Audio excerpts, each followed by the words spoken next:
What's going on, guys? RDAP Dan here, Federal Prison Time Consulting. How's your Tuesday going? We're going to talk a little bit today about RDAP, the Residential Drug Abuse Program, qualifying for RDAP, what RDAP is actually like, the day-to-day, why people get removed from the program, what's most stressful about the program.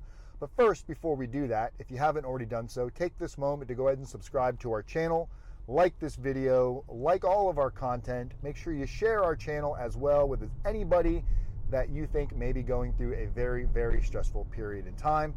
Also, I decided to take a ride today down Delray Beach, A1A Beach Avenue, and here's a little bit of the footage with a picture-in-picture so you guys can kind of see what South Florida has to offer. So, RDAP.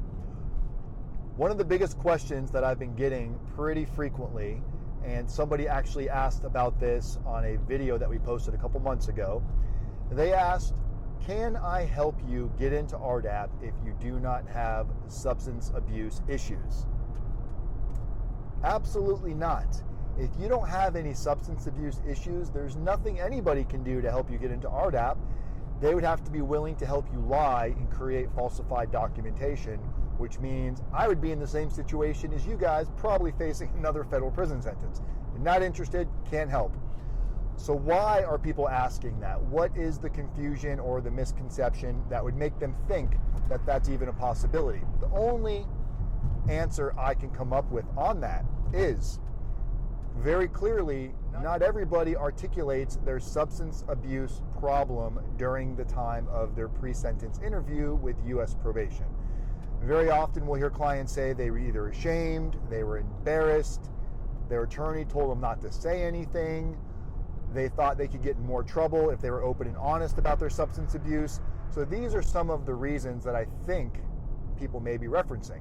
If you fall into that category where you did have substance abuse issues, if you were drinking or using marijuana or prescription pills, even if they were prescribed to you, if you felt that you were abusing prescription pills, but you did not disclose this to the probation officer, then yes, you can potentially still qualify. It would require you to have a substance abuse evaluation that would talk about your substance abuse prior to your indictment, because that's what we're talking about here, prior to the indictment, and the information was not listed to probation, which means it's not in the PSR. So a substance abuse evaluation could help you gain access into RDAP, which would do two things potentially. A, of course, everybody wants sentence reduction, so it might be able to help you with that, but more importantly, it will help you take back control of your life, get your addictions under control, and learn quite a bit about yourself. As I've told so many of you, that RDAP has not as much to do about substance abuse as you would think. It has more to do about making better choices, rationalizing your thought process so you no longer rationalize irrational thoughts, as well as helping you focus on consequences, making better decisions. So that's some of the basics about RDAP. Now, a lot of you are thinking, if I could just get into RDAP, that will make all the difference. I'll serve a shorter sentence. I'll go tap dance my way through whatever bullshit they want me to do, get a quick year off, or 9 months, or 6 months, or whatever you qualify for, and I'll return to my family that much quicker. Now, yes, that is ideally why everybody probably wants to take RDAP to get home sooner, but what most people are not accounting for is RDAP is no walk in the park. RDAP is extremely stressful. If you're going to try to fake your way through RDAP, more than likely you're going to be called out on your BS from staff members within the program, anywhere from the RDAP coordinator to your DTSs, which are drug treatment specialists, or other peers, other inmates that are also in the program that are going to smell your fishy story and know that you're full of shit and you made up some cockamamie tale to get into RDAP, and you'll probably get kicked out, you won't get any time off, and now you've labeled yourself as a liar, manipulator, and potentially got yourself into additional problems for falsifying documentation. Not worth it. Why is RDAP so hard? What is RDAP? What really goes on in RDAP? The truth of RDAP is this.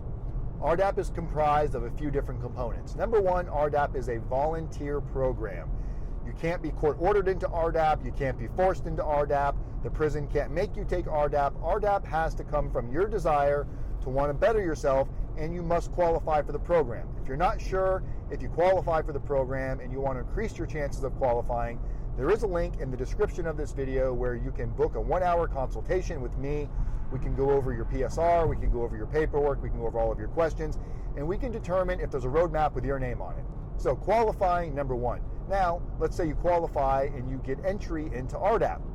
It doesn't stop there. You don't just show up to RDAP and take some simple tests and get time off, and that's that. RDAP is comprised of some very, very serious involvement, which requires a lot of participation. So we'll kind of break it up. Let's talk about the morning meeting. The morning meeting takes place Monday through Friday when you're in RDAP. In RDAP, you're going to be in a special housing unit within the prison compound. In that special housing unit, everybody in that unit is in RDAP. Could be anywhere from 50 guys to 200 guys that are in the same unit, depending on the size of the prison that you're at. Every morning, you're going to have what's called a morning meeting. This morning meeting comprises of different aspects, like you might talk about news and weather.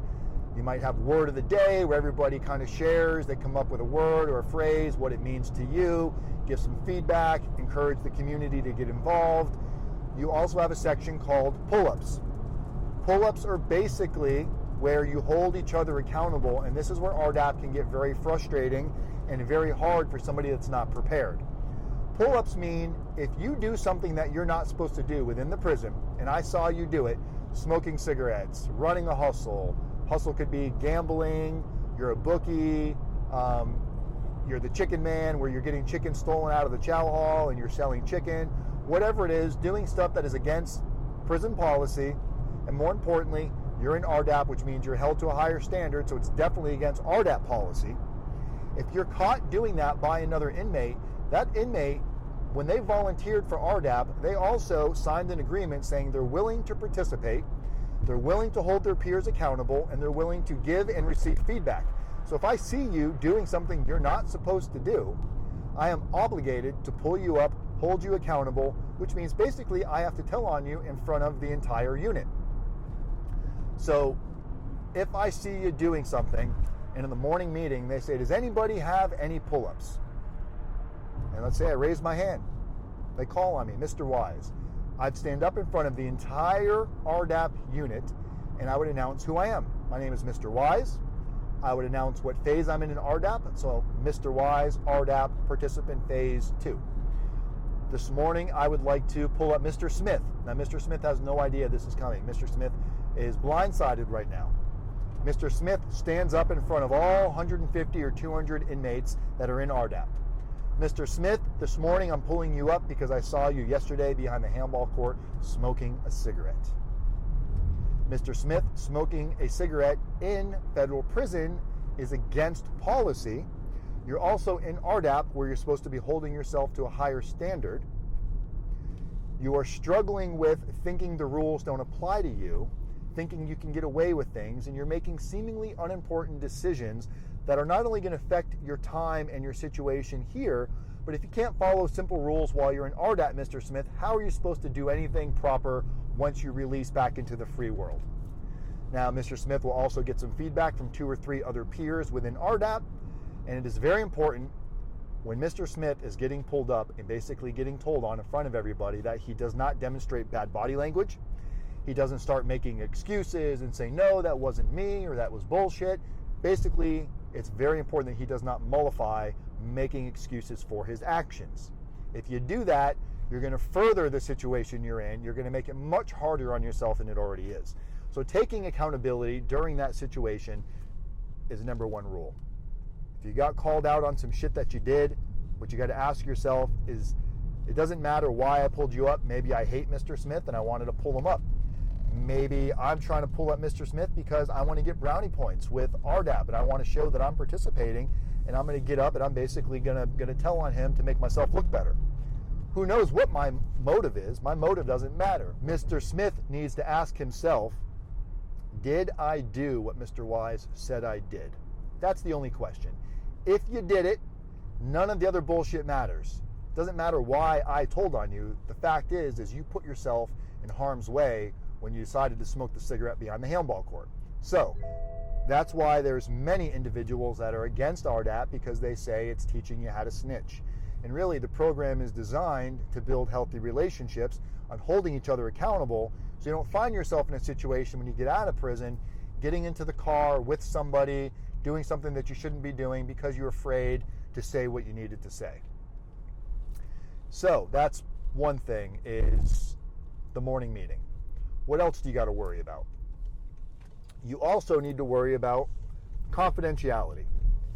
If somebody tells you something in confidence throughout RDAP, if you're in a community meeting, if you're in content group, if you're in process group, and somebody shares something that's value to them or it's personal to them, maybe they went through a rough period, maybe they were raped, maybe they had a child that died, any personal matter that somebody shares within the RDAP community, if you take that outside of the RDAP community and you share that with anybody that's not in RDAP, even if you have no ill will, even if it's like, oh my God, I was in RDAP yesterday and this poor guy, his daughter died right after he came to prison. I can't imagine how he went through that. That's so bad. Now, you didn't have any ill will, right? You're just saying, I can't imagine going through this. Well, if that gets back to any of the RDAP staff or other inmates that are in RDAP, and that gets brought to the attention of a coordinator or a DTS, and you get pulled up for that, breaking confidentiality, you are gone, you're booted from the program, no questions asked. RDAP is considered to be a safe space, and they want you to feel comfortable sharing your life, sharing your trouble, sharing what's going on in your life. They want you to feel comfortable and confident that you can do this in a private environment of other individuals that are going through something similar to yourself. So when you break that confidentiality, all bets are off. You're now removed from RDAP. So don't share anything that anybody tells you. That's a very, very tough one. So what else is RDAP comprised of? You also have what's called content group and process group.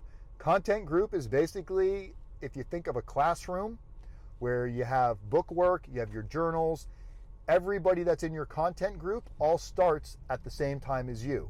So when you start RDAP, you're going to start with anywhere from 20 to maybe 40 other individuals. Those individuals will all be in your content group. Think of it like when you go to high school and you start your freshman class. So everybody starts freshman group together. These are going to be the individuals Monday through Friday, right after your morning meeting, which the morning meeting roughly goes from 7:30 to about 9.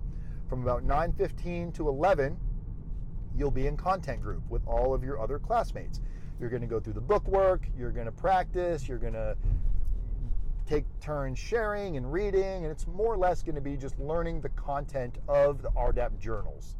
And in order to take RDAP, you must either have your GED, high school diploma, or you have to pass a test stating that you can read and write and comprehend at a 7th grade reading level in order to be able to participate in the journals to show that you understand what it is that they're going over with you. So, in addition to that, you have what's called process group. Process group usually takes place one day a week, and process group, unlike content group, process group can be comprised of individuals from different phases, different groups. So you can have seniors, juniors, freshmen, all in the same process group. Process group, you're going to be sitting around more likely in a circle. The DTS is going to be there to facilitate, and you're going to talk about what you're working on, what maybe some of your unhealthy relationships were like prior to prison, some of your drug use. You talk about very personal issues in your process group, and you can't just sit there and be quiet. If you try to just sit there and not share, it's not like AA or NA where you can just show up and not do anything. Showing up is not enough. You need to be willing to give feedback, receive feedback. You need to be willing to share. You need to be willing to listen to others. And you have to talk about yourself as well. If you try to fake your way through RDAP, specifically process group, you might make a month or 2 months without really sharing anything, thinking this is no big deal. Then all of a sudden one day the focus is on you, and the RDAP coordinator says, Mr. Wise, I haven't heard you share in process group. And maybe now I'm in phase 2 or phase 3, where I'm getting ready to graduate and I haven't really shared much. If I get exposed for kind of sneaking under the radar, you can guarantee I'm probably either going to get rephased or potentially kicked out of RDAP altogether. Sorry guys, I'm going through a detour here. So it's very, very complicated, because if you don't do it the right way and you think you have it all figured out, you're going to make things far worse for yourself than what they already may be. So process group can be extremely tough, but I tell you, once you start sharing what you're going through and others realize that what you're going through is not that different from what they're going through, you start to feel really comfortable with this group of individuals, whether it's male or female, depending on who you are.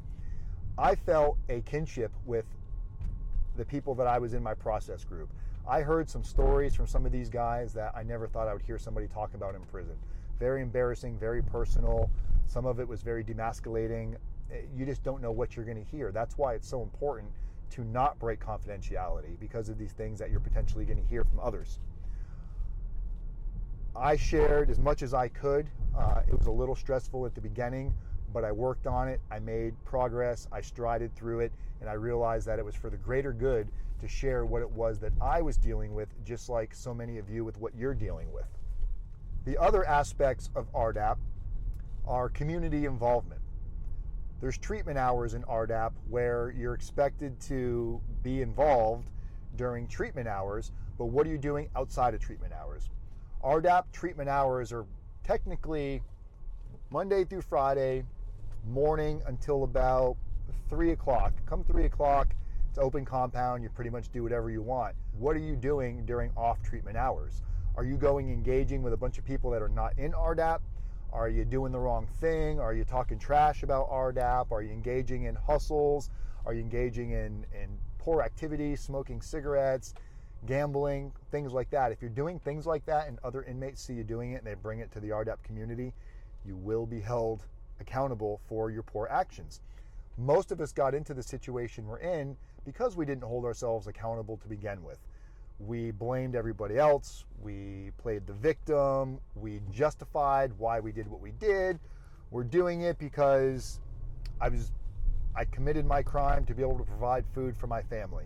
If I hadn't done this, there would have been no food on the table. Well, now you're sitting in jail and you're not providing for your family. So if you're in RDAP and you make a mistake and you get called out for it and you start making excuses to why you did it, well, you're putting yourself right back in the same situation that caused you to go to prison to begin with. And that's kind of the whole point of RDAP, is to be on top of you 24/7. That's why RDAP can be so extremely stressful, because you never know when you're going to make a mistake, and you never know when somebody's watching you make that mistake, and you don't know if you're going to get pulled up the next day for it. Now, getting pulled up is not the end of the world. You're not going to get kicked out of RDAP for getting pulled up, unless you got pulled up for like fighting or breaking confidentiality. Then yeah, you'll get removed from the program. But if you got pulled up because you made a mistake and you made a poor judgment call, how you handle that mistake, how you handle that pull-up is probably more important than the pull-up. If you keep displaying the same poor behavior, and if you keep getting pulled up for the same thing over and over again, eventually you're going to get teamed. That brings us to our next subject. What does it mean to get teamed? Well, a team is not a good thing. Not normally anyway. Once in a while, there's a progressive team where it's to tell you how good you're doing. But usually a team is because you're not progressing at the rate that they thought you should be progressing. And when they team you, there's no notification of the team. You don't get any notice. What happens is on a Wednesday or a Tuesday, they'll poke their head in one of your classrooms and they'll say, Mr. Wise, you're getting teamed today at 1 o'clock, pick 2. And you're like, what does pick 2 mean? So pick 2, what that means is when you get teamed, you're going to be in a room with the DTS, with all of the DTSs, and the RDAP coordinator. And remember, DTSs are your drug treatment specialists. So you're going to be in there basically with all of the RDAP staff. And then you're also going to bring somebody from your content group, and you're going to bring somebody from your process group. That's why they say pick 2, because you're going to pick 1 from each. You're going to go to this team meeting, and when you walk into team, all of you are going to sit down. All of the RDAP staff is going to be sitting in front of you, kind of looking at you, and you and your 2 people are going to be sitting in front of them. First thing they may ask you is, Mr. Wise, do you know why you're here today? If you're getting teamed, you sure as hell better know why you're getting teamed, and you better be prepared to answer what it is you're getting teamed for, and have a very good explanation as to how you're going to correct this misbehavior. So, Mr. Wise, do you know why you're getting teamed today? Yes, I do.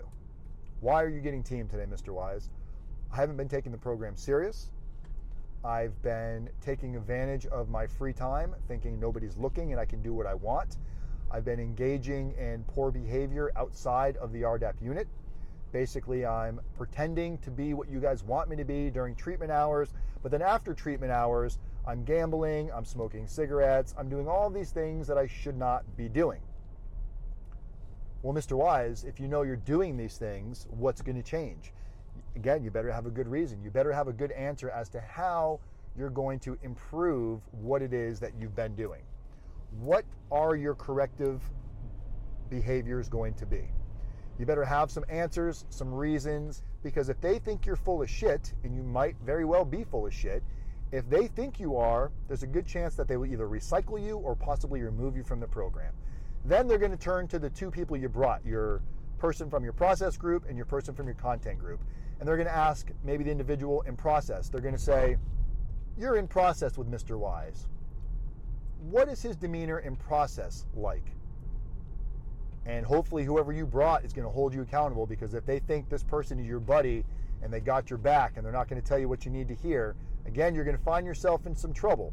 So whoever they pick with you, or whoever you picked to come with you, they better be willing to level it really hard and unload on you. Well, I'm in process with Mr. Wise, and honestly, Mr. Wise doesn't share as much as he should. We've talked about this in group. He sits back, he listens, he gives feedback to everybody else, but he doesn't have anything to offer about himself. We really don't know anything about Mr. Wise.